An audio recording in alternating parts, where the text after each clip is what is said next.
Yang muna. Attorney Rodiano to make the opening statement. So, good morning, ladies and gentlemen. Mayong buntag, Unay Bisaya diha.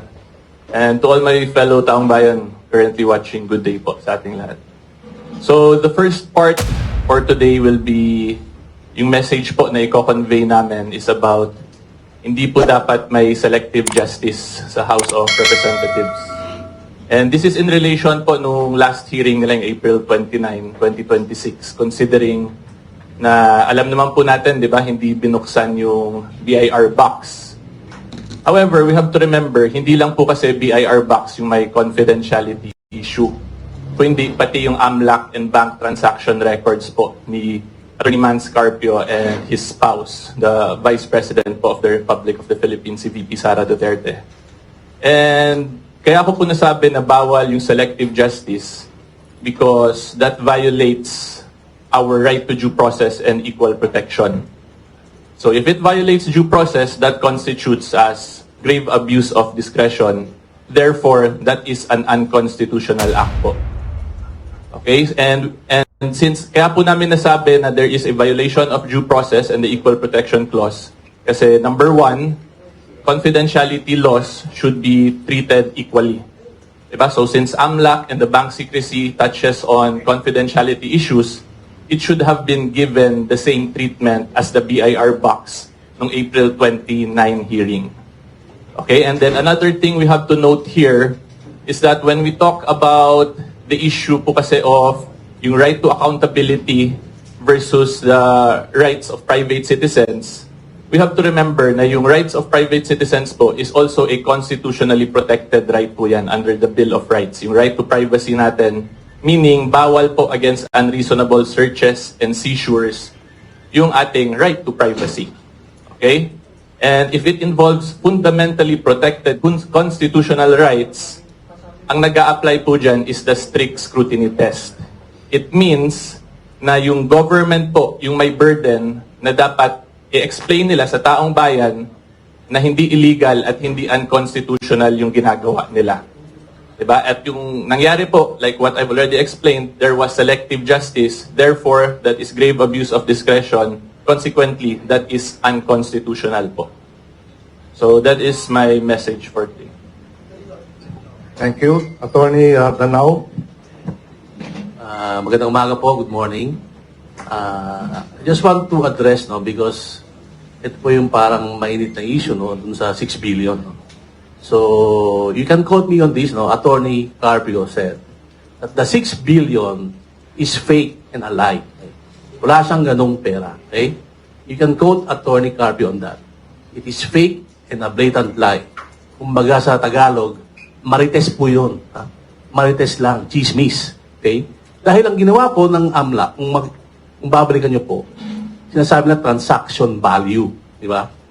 So, yung total amount ng mga transaction, inad-add nila. Dagdag, withdrawal, deposit, running balance. Para po ma-explain ko po mabuti, meron po akong sample dito. Okay. Di ba? Sa bank account nyo po, di ba? Sa libreta, passbook, meron pong entrada dyan, di ba? Una, yung credit or deposit. Di ba?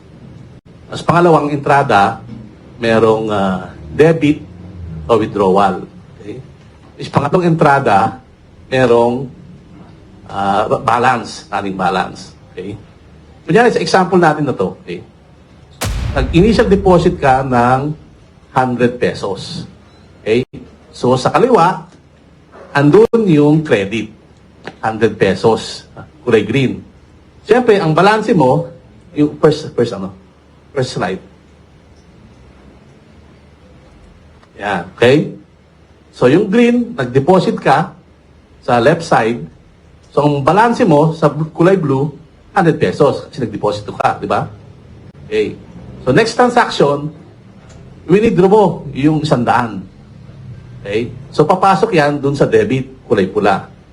Siyempre, withdraw mo yung 100 mo, ang balance mo 0. Di ba? Tapos, the next day, nag-deposit ka ng 50 pesos. Di ba? So, nasa left side yon, yung kulay green. Siyempre, ang balance mo, 50 pesos. Kulay blue. Okay? Tapos nag-deposit ka ulit ng 50 pesos the next day. Okay? So, ang balance mo na ngayon, 100. Nasa kanan, di ba? So, ngayon, yung balance mo ng 100 na yon, withdraw mo ulit, 100. Yun, nasa red. Siyempre, zero balance ka na. Okay? So, ang ginawa nila, number of transactions. So, ilang transaction yan? Una, nag-deposit 100. Isa. Pangalawa, nag-withdraw ka 100. Dalawa. Pangatlo, nag-deposit ka 50 pesos. Pang-apat, nag-deposit ka 50 pesos. Pang-lima, nag-withdraw ka ng 100. So, total transactions, 5. Okay? Ang total transaction value nun, i-add mo yung 100 na dineposito mo, add mo yung 100 na withdraw mo, i-add mo yung 50 na dineposito mo, i-add mo yung 50 na deposito mo, i-add mo yung 100 na withdraw mo. Pag tinotal mo yan, 100 plus 100 plus 50 plus 50 plus 100, 400. So, yun ang sinasabi ng transaction value. Pero sa totohanan, ang balanse mo, zero. Di ba? Ay, hindi nila sinasabi yun. Hindi nila in-explain na nang mabuti sa mga tao na yung number of transactions mo at yung total transaction value ay magkaiba sa actual balance nyo.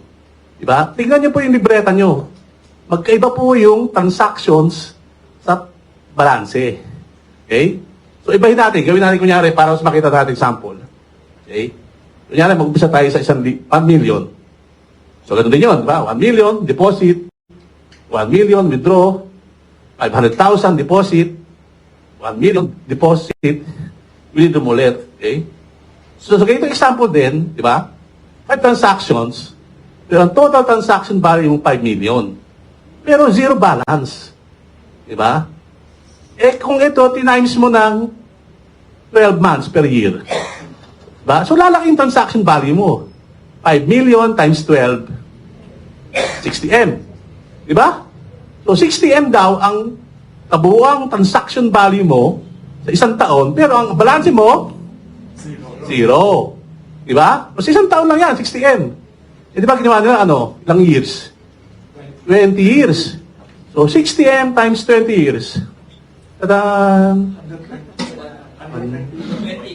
1.2 billion. Diba?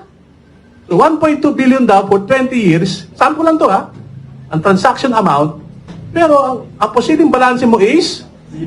Zero. Diba? Hindi nila in-explain yun, eh.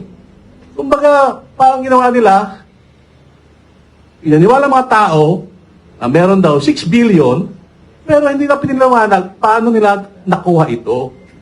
Diba? Half-truth, eh. Talaga propaganda. Parang, kunyari, ganito yan. Meron kang kaibigan ng high school na galit ka, di ba? Nakita mo yung asawa niya sa hotel. Di ba?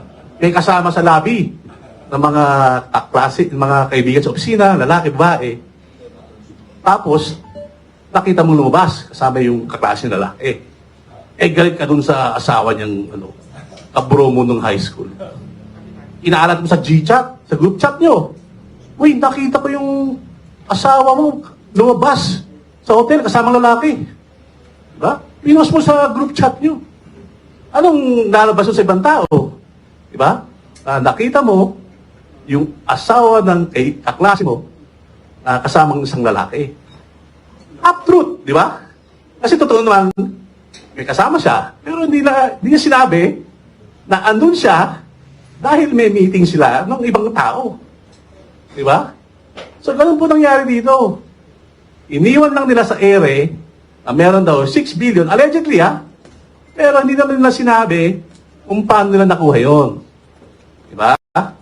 Pero kung titignan nyo po yung report na nakuha rin namin sa social media, kung busisiin nyo po yung report na yon, meron po doon nakalagay doon sa bandang dulo na yung may 2 billion doon na sinabi ng BPI, system glitch. Nagkamali po ang BPI. Eh, hindi dapat 2 billion yung andun sa amount na yon. Di ba? So, yun pa lang ba't hindi nila sinabi yun? Di ba? Kasi gusto lang malantad sa tao na ang laki ng pera, 6 billion. Di ba? Pero sa sample natin, posibleng zero amount na ang transaction value ay hindi ibig sabihin, yun din ang pera mo sa bangko. Yun po ang gusto naming ipalahad. As I said, Attorney Carpio vehemently denies the 6 billion. It is fake and a lie. Mula sa panahon ngayon, marites po yan. Thank you. Attorney Bayong, please. If I may add lang, attorney, nakalimutan mo yung interest eh. So yung sa balance kasi, let's say 1 million, di ba? Di ba, may interest po yan. Let's say 5 pesos, so maging 1 million 5. So yung balance sa dulo, 1 million 5, i-add ulit, most likely in-add po nila ulit yun sa total. So parang lumabas, may bagong 1 million, pero yung change in the statement of account lang was from the 5 peso interest. Eh paano po kung may tax withheld pa? Di ba meron na kayong mandatory 20% na yung binago lang po na withholding tax. So pagbawasan ng 20% yung interest na yun, yung 5 pesos, so may minus 1, so 1 million 4 na lang. And then may bago pong ending balance na 1 million 4 from 1 million 5. So they added that, most likely po, they added again that transaction record.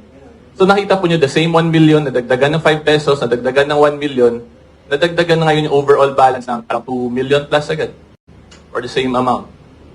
So yun po yung isa rin na magandang i-take note natin dito. Attorney Chairman, what about the bank? Aren't they making a statement to clarify the issue? BPI specifically. Yun nga, based nga dun sa, if you will, niyo po yung AMLAC report na aming nakuha sa social media, internet. May portion po nung sumulat ang BPI daw, based dun sa report mismo ng AMLAC, sumulat ang BPI sa AMLAC na baguhin nila yung transaction reports nila, allegedly, dahil mali yung 2 billion. Hindi 2 billion yon, 2M lang daw.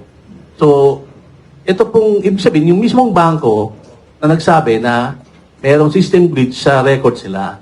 Okay? So, ang problema, hindi naman sinabi to. Diba? Narinig niyo ba to na sinabi nung bisita sa Kongreso, nanggaling sa AMLAC?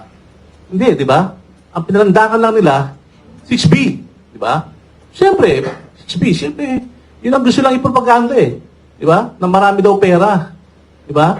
Yung nga sabi, example kanina, yung may kalabang kang kaklase mo, gusto mo paihuwatig, may masama. Di ba?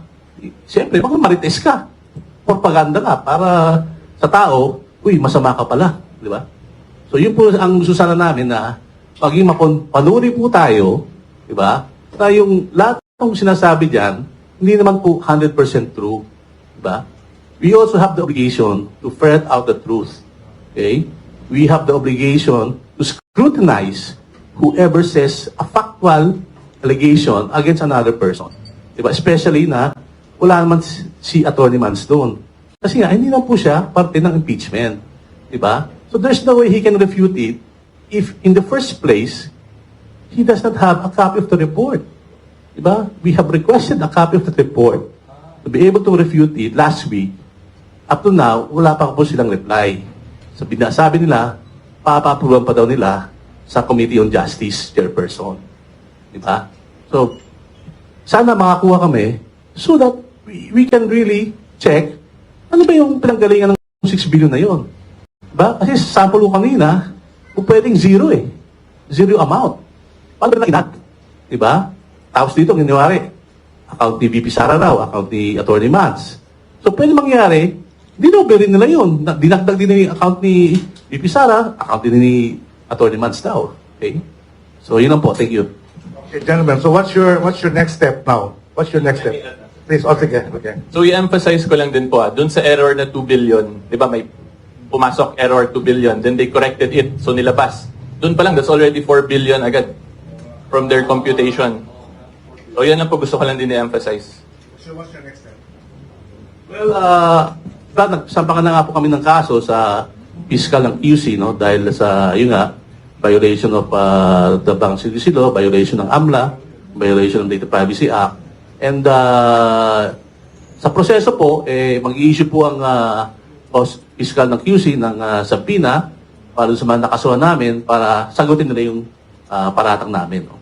And from there, pwede rin ko pa yung sumagot. No? Okay. The floor is open. Yes, please identify yourself. Siya muna, boss. Then ikaw, ha?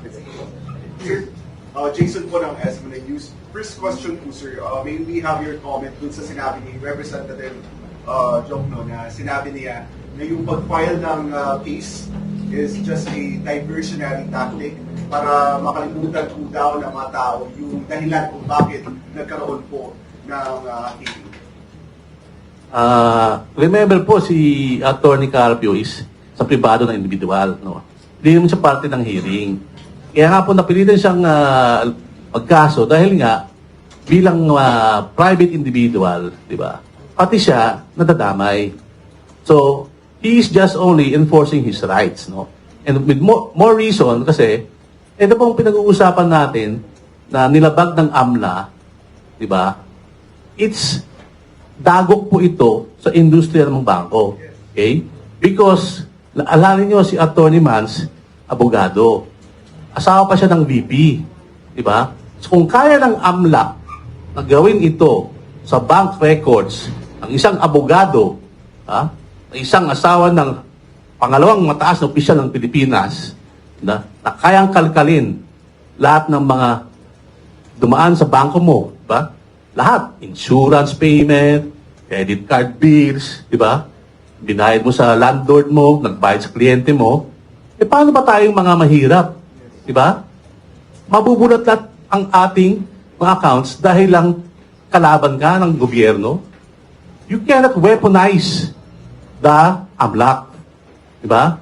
Dahil mismo sa AMLAC, may nakalagay po ron na the AMLAC cannot be used for political propaganda and political persecution and harassment. Okay? Nasa section 16 po yun ng batas. Okay? Diba si ma'am? Ayan mo yan. Diba? So, what we're saying, Attorney Mans is not fighting merely for his private rights. He's fighting to preserve the integrity and confidentiality of the bank records for our banking industry. If he cannot protect his own rights and it can be easily abused by the AMLAC, then the AMLAC can be weaponized to harass and persecute anybody. Kahit na sino, kahit na impeachable officer, okay, from the Supreme Court Justice to Constitutional Commission members to any impeachable officer, they can use AMLAC, okay, to persecute and harass a person by merely asking the AMLAC to provide the private banking records of an impeachable officer at ilantad sa media. Diba? Kasi yung ginagawa nila na ginagamit lang media para ilantad kuno na itong malaking pera, pero hindi na pala totoo. Diba? So, that's why we're calling the media to scrutinize these allegations. Kasi mismo sa AMLAC report, di ba? Sinasabi nga ni Atty. Neil, ano na mismo may mali Di ba? Pero hindi na hina-highlight. Dahil, bakit? Dahil yung narrative nila na 6 billion, contradictory na. Di ba? So, as again, Attorney Carpio is not merely fighting this for his own self. He's fighting this as a matter of principle to preserve the banking confidentiality, which is crucial in any banking system. Dahil po ang banking system natin rests on the confidentiality of the records. If a bank cannot protect the confidentiality of the records of its bank depositors, the banking system will fail. Okay? So kung kaya lang gawin ito kay Atty. Mans, kaya lang gawin ito sa atin. So, dagdagan ko lang. So, from our point of view, yung statement na gano'n ni Congressman Jokno is a political statement. So, of course, we respect his right to free speech because that is also a constitutional right. Pero yung issue lang po natin dito, kung tatandaan ninyo, is whether or not they committed a criminal act in violation of the Anti-Money Laundering Act. So, yun lang po. Whether or not they committed a violation, and if they did, therefore they should be held liable. Yun lang po yung issue dyan. Sir, last. Sir, with regards po dun sa defense ni Attorney Mans na he said he is a private individual. Pero yung paliwanag naman po ni Representative Jokno, dahil po daw generally communal yung properties ni Vice President Sara Duterte at ni Attorney Mans, kaya kailangan tingnan yung joint assets at transactions po. Your comment on this, sir? Yes, so like what I explained dun sa opening statement ko, yung right to accountability of public officers kasi hindi yan absolute. Meaning, hindi nila pwede gawin yung gusto lang nila. It is subject to the balancing with the Bill of Rights. Kasi in the Duterte versus HOR case, sinabi naman po ng Supreme Court doon very clear, the Bill of Rights applies in all stages of the impeachment proceedings.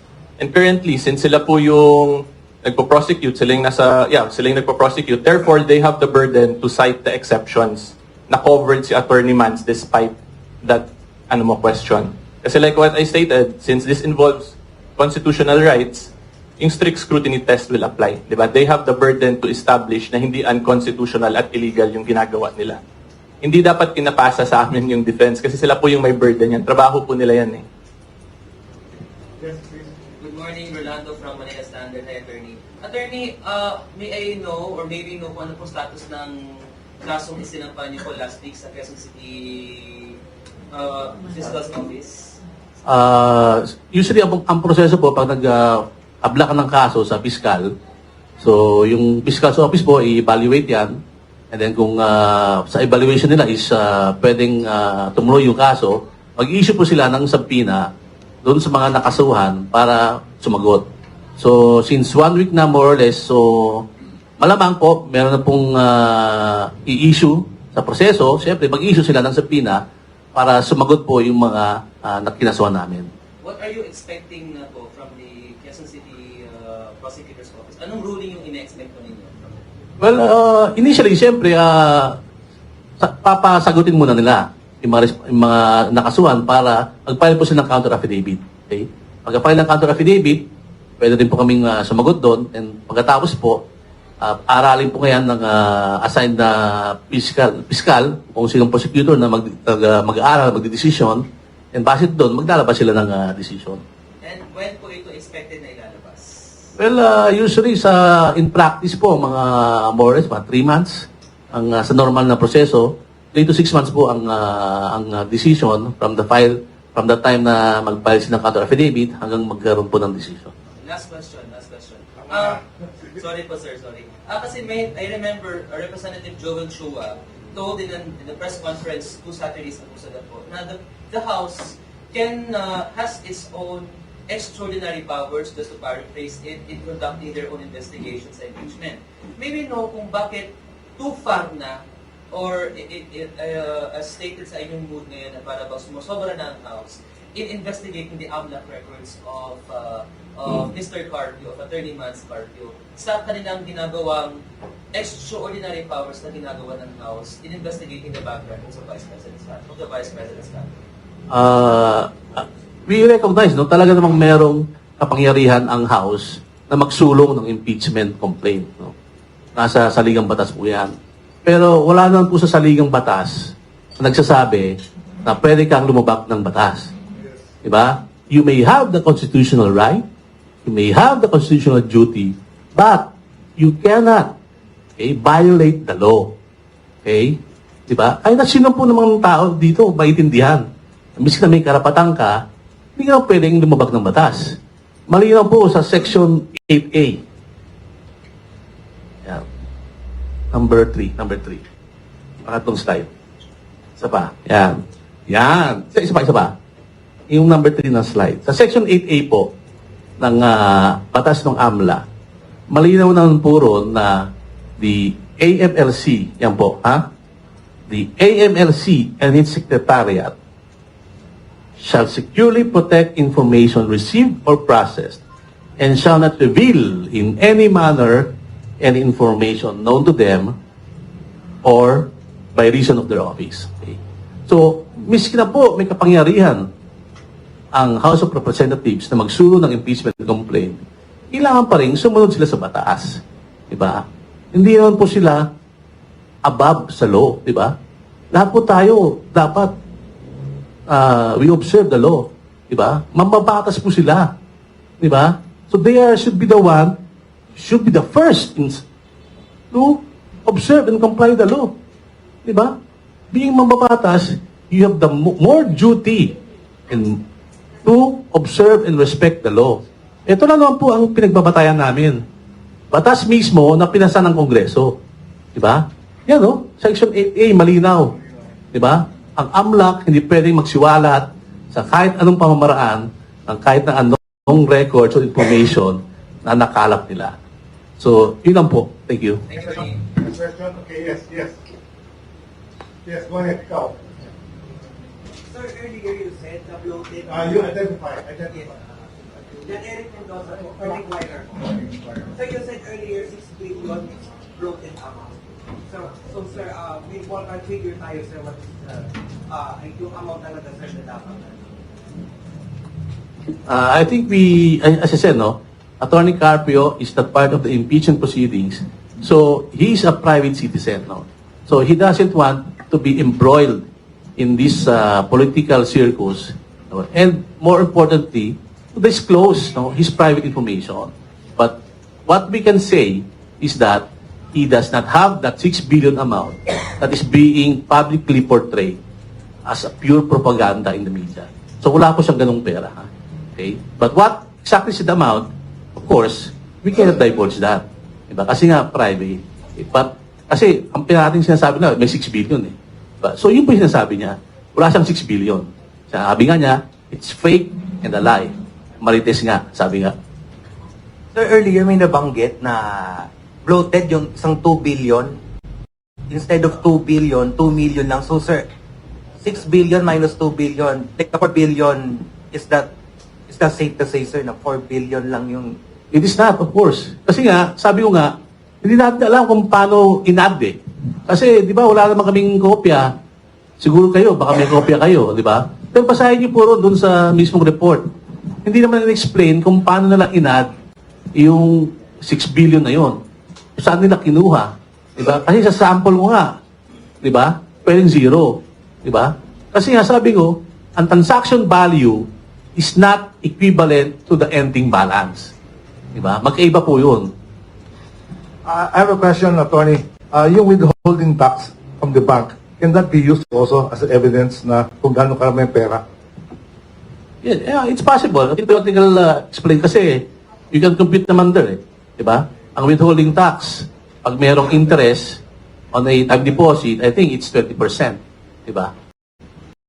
In addition lang dun, sir, sa inquirer na question, hindi siya 2 billion lang most likely yung na-compute dun kasi may pumasok na error, nilabas din yung error. So 4 billion most likely yung pinang-compute nila dun. If we follow yung assumption namin based dun sa pinapakita nilang mga reports. Hi, sir. Okay, ladies. Identify yourself. Camille po from TV5. Sir, ano po yung reaction niyo dun sa order po ng BIR na mag-conduct ng tax audits dito po sa mga negosyo ng mag-asawa po? So yung reaction namin, we're prepared naman. We're ready to answer in the proper venue. And i-clarify ko lang din na yung order ng BIR is simply a LOA, letter of authority pa lang po yun. Baka kasi may misconception sa public eh. Letter of authority is the very preliminary phase po of a tax audit. In other words, wala pa po yung any liability, wala pang nakitang any tax deficiency. That is simply stating na may authority sila from the BIR to conduct an audit. Yun lang gusto ko lang din i-clarify kasi baka nami-misinterpret ng tao na akala nila porket nag-issue na mag-ilolowa kayo, automatic may tax evasion na nangyari or ganyan. Wala pong ganun. This is preliminary pa lang po. This is determining pa lang whether or not may authority ba to conduct an audit. Yun lang po yung purpose ng LOA. Pero ano ba, sir, yung purpose nun? Ano ba yung specific na titignan? Bakit nila kailangan na mag-tax audit? Do you think may basis yun? Well, that's the prerogative of BIR, kung ano yung basis nila. We cannot speak for them kung ano. Basta yung sa amin lang, we are prepared naman to answer once we receive the actual letters of authority. Prepared po si Attorney Mans yun. Next. Okay, sir, good morning. Johnson Malacco po from ABC. Sir, yung observation nyo lang dun sa complaint na itinalin nyo for the Quezon City Prosecutor's Office questioning the possible violation of your client, yung kanyang rights dun sa data privacy law, ang sabi ko nung ilan ay bakit yung violation dun sa privacy ng kliyente ninyo ang kinwestiyon at bakit hindi nagkaroon ng direct denial na merong 6 billion or 6.7 billion dun sa transactions ng kliyente ninyo nung araw po na inilabas yung records po na yan? First and foremost, sabi ko nga, kahit na anong informasyon na lumalabas, siyempre, kailangan you have to check kung tama ba yung pagkuha ng informasyon allegedly na umiikot. Okay? That is what we initially addressed. No? Dahil nga sabi namin, and remember tatlo po yung kaso namin, di ba? AMLA, violation ng AMLA, violation ng Bank Secrecy Law, at violation ng Data Privacy Act. So, tatlo pong batas yung kinaso namin na nilabag nila. Okay? So, yun po, we're just addressing initially the manner upon which this private and confidential information were publicly disclosed in violation of these three laws. Okay? Now, whether or not, di ba, kung totoo ba yung sinabi ng AMLAC dun sa hearing, di ba, that is a different matter na hindi naman pwede sa fiscal ang magdesisyon nun, di ba? That is why we came up with statements after the hearing and also now that Attorney Mans, as I said, is saying that 6 billion is fake and a lie. Okay? Wala siyang 6 billion sa account niya. Okay? Now, you're asking magkano, but I said, that is not part of the obligation of Attorney Mans na i-disclose magkano pera niya. Dahil hindi naman siya parte ng impeachment proceeding. Diba? And it's up to the impeachment prosecutors to prove in trial kung magkano ba yung nasabi lang pera ni VP. Diba? Eh si Mans, hindi naman siya parte ng impeachment proceedings eh. Diba? So that's what we're saying. He's a private individual. He wants to remain private. Okay? And kaya lang po siya napilitan man lumabas dahil nga, naapektuhan na siya itong mga paglantad ng mga alleged bank transactions. Sir, din mo sa complaint, bakit hindi immediately nagkaroon ng denial? Why only now na sinasabing fake po yung 6.7 billion?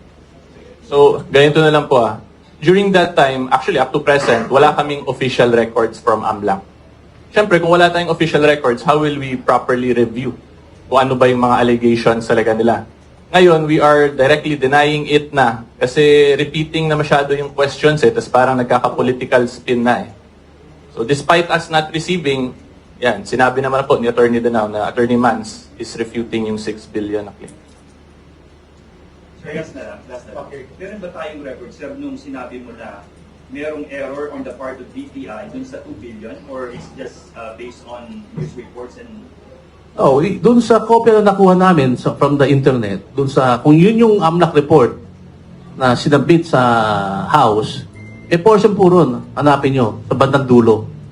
Sa portion ni Attorney Mans, that the AMLAC, that the BPI sent a clarificatory letter to the AMLAC sometime in April, early last month, that stating that the 2 billion amount initially reported was a system glitch. And the true transaction amount was only 2M more or less. Andun po yun. Kung binigyan kayo, kasi balita namin, binigyan ng media ng kopya ng AMLAC, which I think, as a lawyer, I have to warn na even under the AMLA, the media is being prohibited. Okay? Next slide. Pero sir, were you It's being able to prohibited. confirm sa BPI? Hindi nga, kasi nga wala naman kaming kopya ng AMLAC Okay, sir, pero stating nga na you saw this on social media, it was posted and made clarificatory letter.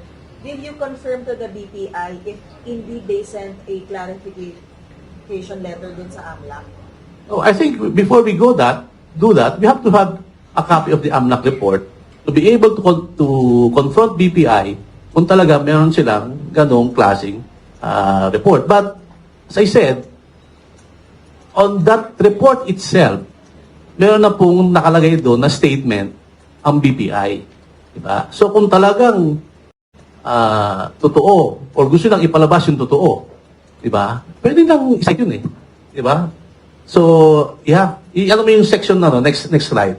I just want to emphasize that under sa batas ng AMLA, section 16. Next. Yeah.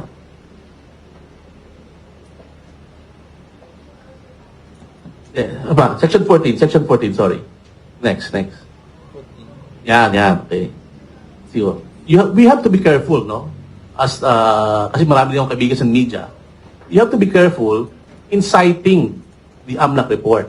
Okay? Because even in Section 14D, in case of a breach of confidentiality that is published or reported by media, the responsible reporter, writer, president, publisher, manager, shall be liable under this act. Kaya nga po sinasabi ng batas, hindi pwedeng ilantad. Pag hindi pwedeng ilantad, mas hindi pwedeng ipakita ng media yung mga alleged bank transaction reports. Dahil mismo sa batas po, di ba, pinagbabawalan ang media na ikot, pakita yung mga transaction na yon, di ba? Well, this is the law, no? It may be argued that it's against the freedom of speech, expression, but until it is challenged before the Supreme Court, it should be observed, no, by all. So let's be cautious po, no? Because I know you're doing your job, but of course we have to be also careful, no? Thank you. Do you plan to file cases against those media establishments who have shown those Mag-comment lang ako dun sa previous muna. So baka kasi isip nyo, tinitreaten namin yung media, ha? We are simply just showing this and sharing to everyone. You have to remember, hindi po kami yung author ng batas na yan. Yung Congress po yung gumawa niyan. So we are just reminding everyone na may ganyang provision kasi because of what's happening now, baka hindi lang banking sector yung magka-problem, maybe even the media sector because of this provision. Kasi kung saan-saan na lang po pinapakalat yung information eh. So, yan lang po gusto ko lang emphasize. This is not us. This is not from us. This is from Congress. We are simply sharing with everyone. I'll answer that, no? Attorney Mans has not and has no intention, no, to file any case against the media. Okay? So, we know that you're doing your job only and you may have missed, no? Dahil hindi naman po lahat ng media are also lawyers, no? But we understand that, but we're just trying to caution you now, no? Medyo hinay-hinay po tayo dahil sabi ko nga, kung hindi kami, baka yung iba.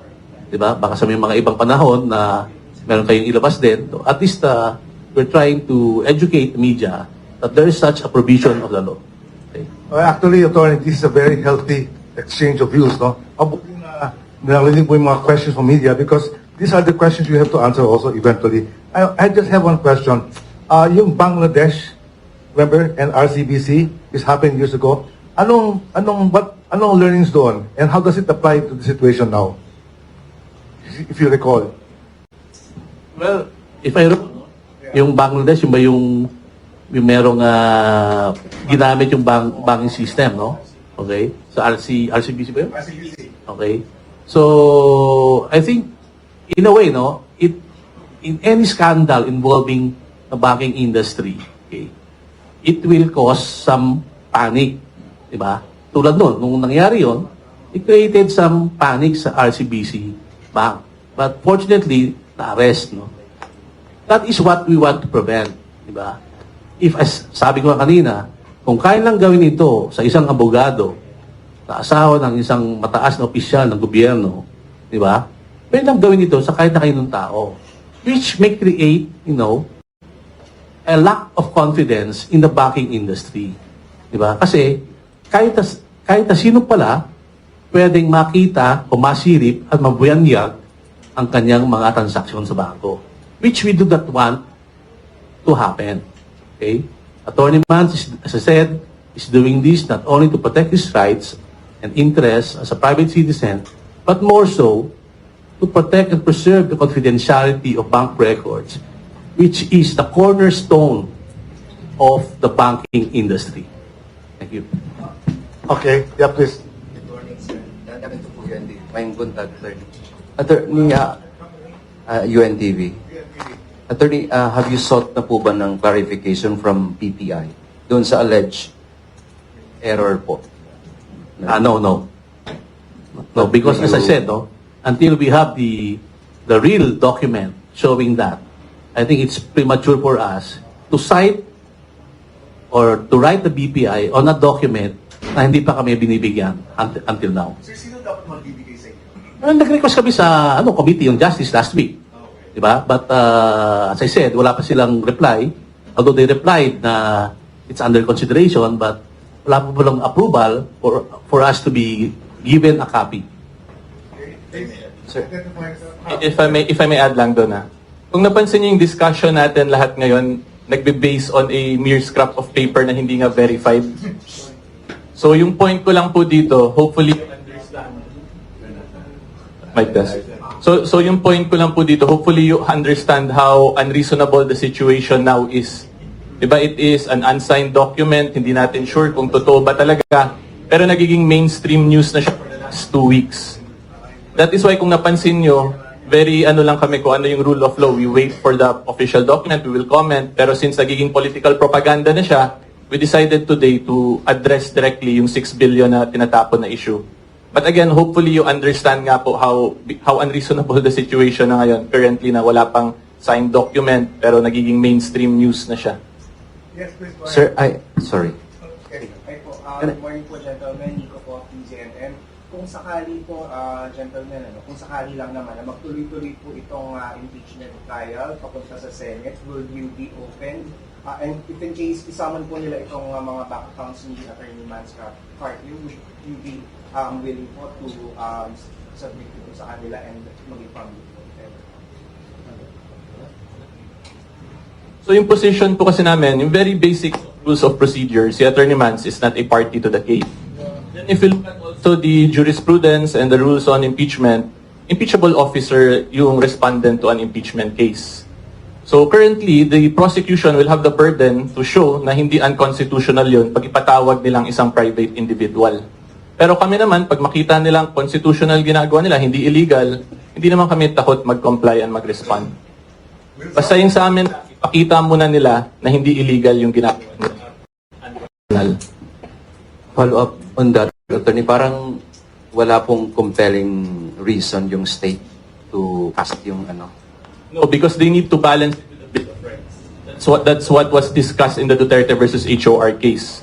Therefore, hindi absolute yung power nila ng accountability of public officers. Diba? Kasi may right to privacy din po ng individuals. Kasi if we follow that logic na right to accountability of public officers is absolute, kahit sino lang pwede nila pasabina. Kahit hindi asawa ng VP. Nakikita po ba ninyo how unreasonable that situation is? Kaya yung sa amin lang, we will follow the rule of law, the rule of just law, and we will respond accordingly in the proper venue. Isa na lang po, with your indulgence po, sirs. Parang reality shows lang naman. Gaano po kayo nagtitiwala na the case will prosper considering your filing? Alam naman natin kung sino ang may hawak ng prosecutor's office under the Department of Justice. Usually, ganun naman, hindi naman sure, yung iba inuupuan para lang hindi mag-prosper yung case.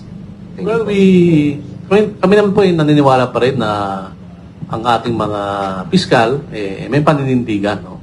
Ngayon, kung yung pag-file naman po namin, nasa batas naman yan, di ba? So, we do hope, no, of course, that they will see it the way we see it, di ba? Na makita nila na may violation nga nung anti-money laundering law, ng bank secrecy law, tsaka nung Data Privacy Act, di ba? We have to believe, no, that our justice system still works despite the heavy political circus in our country today, no? Because that is the rule of law, no? Kung meron kang agrabyado ka, daanin mo sa tamang sistema. You cannot take the law into your own hands. That's what we're saying. Kaya nga po, nagpapayag kami ng kaso dahil may nakita kaming mali, di ba? May nakita kaming violasyon sa batas, file kami ng kaso. That is what we're doing. Okay? We do not take the law into our hands and go trial by publicity. Okay? What we're saying is that we have to believe that our justice system and those who work within our justice system are upright and righteous, that they cannot be persuaded by any political leaning or political harassment. Because if we do not believe that, then wala na po tayong rule of law. Magiging mob rule na tayo. Diba? Thank you. Well, thank you, Attorney, for reminding us to put our trust in the justice system. Question lang, this may sound speculative, pero what are the chances of this going up to the Senate hearing? Anong chances ito? Well, we don't want to speculate, no? But I think the camp of BP Sara has always been saying that they are ready, no, to face it. And when it comes to the Senate, then their lawyers are ready to face the music. Okay, I think we have covered no, all the important points. Wait a minute. Sige, kayo po. Sige, saka muna. Sige. Arlie Calalo from Manila Times. So talking about sir dun sa sealed BIR box, do you think may violation pa rin na commit yung House lawmakers even though it was unanimously voted no not to open it? So, and ang alam ko yata nandun pa sa possession nila yung box. Was it right? Yes, so kung nakita po niyo sino yung panyero, si Attorney Kim Henares, may legal position din siya na may violation na, di ba? Yung mere delivery. Pero yung sa amin, more on sa confidentiality kami. Yung talagang gusto namin maprotektahan. So since hindi naman nila in-open yung box, therefore there is no violation of confidentiality. Is it true that the box is still in their possession? That's beyond our personal knowledge. If that be Sir, paulit lang natin kasi hindi na po recording kami. Wala patay yung speaker eh. So yung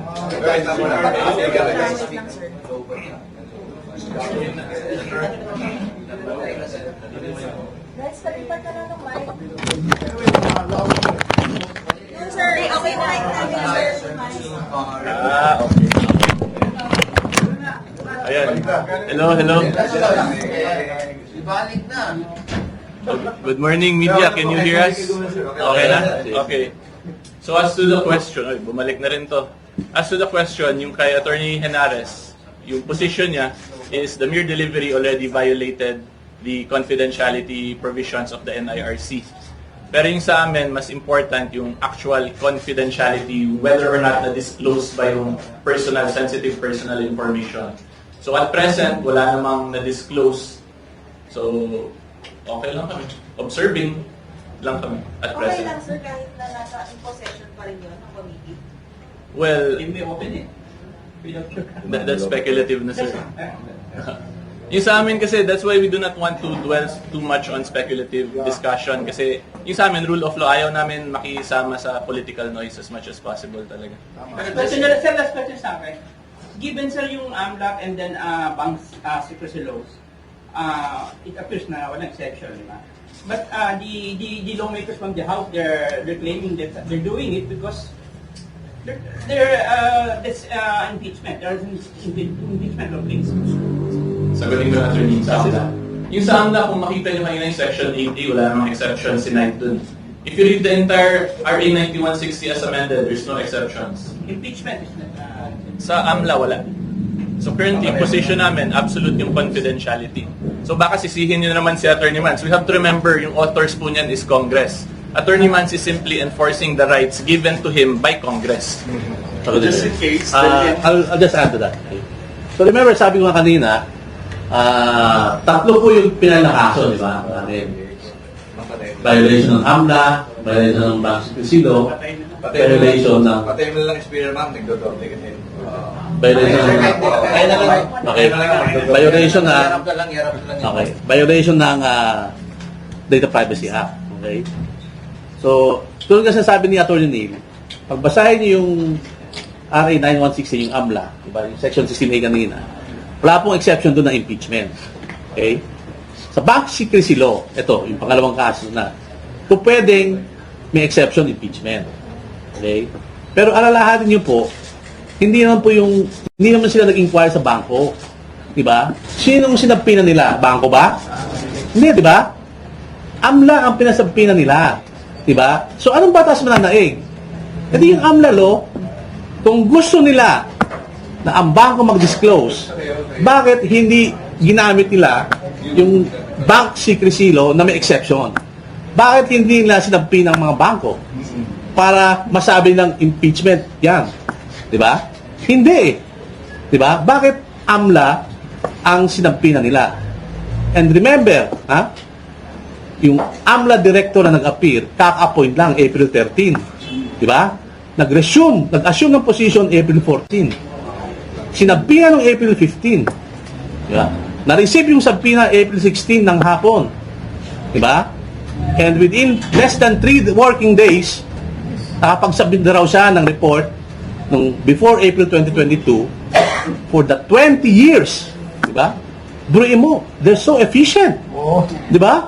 For 20 years, for the different bank accounts daw ni BP, nagawa nila within 3 working days na makalap yung mga reports na yan and makagawa ng ilang page yung summary ng ano? 20 pages ba? Oh. Di ba? Ano ibig sabihin doon? Di ba? Bakit kailangan taga-AMLA ang sisabpina nila? Bakit hindi mga bangko? Di ba? Dahil hindi na pwede gamitin ang bangko. Di ba? Kasi sa mga kaso ng impeachment cases, it was only the Senate that issued the subpoena para sa mga bank records. Dahil nga, andun sa exception sa Bank Secrecy Law. So bakit kailangan amlang ipatawag nila, nakaka-appoint pa lang ng tao? Diba? So yun po, siguro magandang itanong nyo sa kanila. Just in case, there yung selyadong box sa Senate for the impeachment trial, just in case, do you intend to file another TRO? ITR yun. Sa ITR. Sa ITR yan, ano? Yes, Kung mag-file ba tayo BRO? Legal strategy din. Haharangin niyo po ba? I think, if nasa Senado na yun, I think that would be the option of the lawyers of BP. No? Because as I said, actually kami, meron na kami pinali sa RTCQC, di ba? Na TRO against the production of those ITRs. Di ba? Na-deny lang, but fortunately nga, sinil naman. Okay? So, but kung dadalhin na po sa Senado, kung doon na gusto nilang ibuksan, I think the lawyers of BP Sara can adequately protect the rights of BP. Bahalan sila. Kasi kami naman, hindi naman parte ng impeachment si Attorney Mans, di ba? Sorry sir, ulitin ko lang. Sabi ni Attorney Shell joke, no? Hindi siya pwedeng hindi pwede yung argument na private citizen si Attorney Mans kasi conjugal yung properties nilang mag-asawa under the Philippine laws. Kaya pwedeng i-compare din daw, sabi ni Attorney Shell. What's your response to that? Well, we respect his opinion, but we have a different legal position. So, we're talking about the right to privacy din kasi dito of a private individual. Therefore, they have the burden to clearly show to us na yun, ganun lang kasimple yung argument na yan para makakumpel to produce ng certain documents, confidential documents from a private citizen. Idagdag ko lang, ano? Kasi pinag-usapan natin dito, bank records, bank information, di ba? Pag nagpunta ka sa bangko, tanungin mo ng bangko yung account ng asawa mo na hindi ka naman co-depositor. Di ba? Papaya ka ng bangko? Di ba? Hindi eh. Kasi hindi ka naman co-account eh. Di ba? So bank accounts are treated differently when it comes to disclosure of bank information. Mas stricto po ang bangko. Miski na alam nilang asawa ka, pag yung account na gusto mong tignan, hindi naman ikaw, sa'yo, di ba? Miski na asawa mo yan, miski na mahal mo yung asawa mo, hindi ka pagbibigyan ng bangko. Di ba? Subukan nyo, ako, subukan ko eh. Hindi ko pwedeng tignan, hindi na sasabihin sa'yo magkanong balansin ng asawa ko. Di ba? So you're saying, sir, kahit mag-asawa sila, hindi pwedeng bulat natin? Yes, because the bank street, bank information, more stricter. Diba? In any other information. Kaya nga po sinasabi ko kanina, the bank industry, the cornerstone of it is confidentiality. Diba? If you break that confidentiality, you lose the trust of the public to our banks. And what will happen to our banks? It will die. Diba? Mamamatay ang banking industry natin. Dahil wala na palang tiwala ako sa bangko na yan. Kumusta ngayon sa Attorney Mans Carter? Kapag nakakausap nyo, he's in good spirit naman because as I said, he's a private citizen and he's doing this to preserve his privacy. And Attorney Mans is a practicing lawyer. Yes. So he knows his rights naman. Danny? Sabi mas okay ba kay Attorney Mans na mag-proper o mag-push through yung impeachment sa Senate kasi para doon mas fair yung laban? Ako ang sagot? Ako? Ikaw na? That's parang political ano na kasi yan eh. So, yung sa amin dito, we will just answer if mapakita nila kung ano yung legal basis, constitutional basis. Basta yung pinaka-point lang talaga dito, we're following the rule of law. Okay, we're not afraid to answer in the proper venue as long as they can show us their legal basis properly. Danny? Yung po paliwanag niya ng ating dalawang abogado rito, eh, malinaw po, detalyado talaga eh. Sang-ayon sa rule of law. At sa tingin ko, yung taong mapuro lang ulo lang ay hindi makakaintindi, tsaka yung tao ayaw talaga na umintindi. Ako po, walang bibigay na tanong, pero meron mo akong kapirasong sasabihin lang. Ito pong pangyayari na to, na na-involve itong si Atty. Carpio. Hindi naman mangyayari kung hindi dahil doon sa impeachment kay Vice President Baby Sara. So, kaya po nangyayari kasi po tayo nabubuhay ngayon sa panahon na ang maraming mambabatas at maraming mga politiko, mga opisyal ng gobyerno, ay talagang puro buhaya na at saka talagang halahula na mismong batas sinasalahula nila. Yun lang po, wala po. Okay. No inciting of rebellion, ha? Okay, sige. Okay, any more questions? Any more? Okay. Last question. Okay.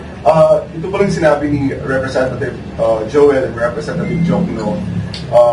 They cited the parliamentary immunity of the congressional members.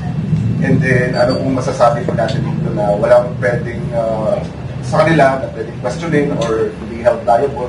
Sige. Anyway, we respect that opinion or that position of our congressman.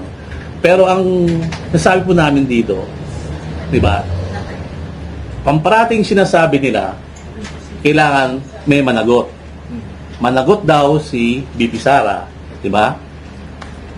And ngayon, pag silang kinasuhan, anong sabi nila? Immune. Ibig sabihin, hindi kami pwede managot. Di ba? So, pag si Bibi Sara, managot ka. Pag kami, hindi kami pwedeng managot. Pero, di ba si Bibi Sara, mas mataas sa mga congressman. So, if they're claiming parliamentary immunity, remember that the Vice President has also the immunity akin to a President. Dahil President in waiting siya eh. So, whatever immunity the President has, the Vice President can also invoke. So, with more reason, kung sinasabing immune sila, di ba dapat mas immune si Bisara? Pero hindi yun eh. Ang sinasabi dito namin, kung lumabag ka sa batas, di ba? Mambabatas ka man o hindi, dapat managot ka. Di ba? Pantay-pantay. Hindi pwedeng pag kumain ka, special ensaymada sa kanila. Tayo, pandikoko. Di ba? Although, masarap ang special ensaymada rito, chapadio ko, ha? Pinlagi ko lang. Ha? So, di ba? Dapat, pag naglumabag ka sa batas, managot ka. Kasi malinaw naman sa batas, di ba? So, yun ang sinasabi namin. Di ba? Sana all. Di ba? Pag lumabag ka, managot ka. Hindi pwedeng managot ka. Kami, hindi. Hindi pwede yun. May follow-up lang doon.